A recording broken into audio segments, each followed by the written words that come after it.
অচিরেই তারা পুরো বিশ্বে একটা বড় যুদ্ধ বাঁধিয়েই ছাড়বে, দেখবে ইনশাআল্লাহ।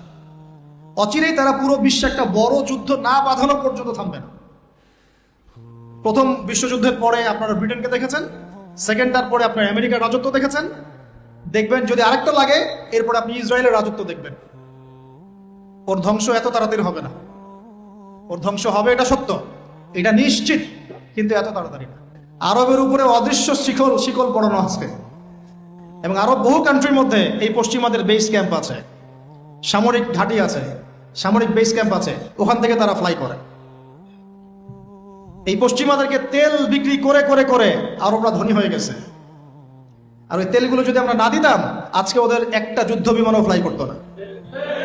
তারপরেও কিছু কি শব্দ ইউজ করবো জানি না, বলতে গেলে ভাই বেশি বলে ফেলবো, তখন আমার টাস্কিয়া নষ্ট হবে। বলে আমাদের কি করার আছে, আমরা কি করতে পারি?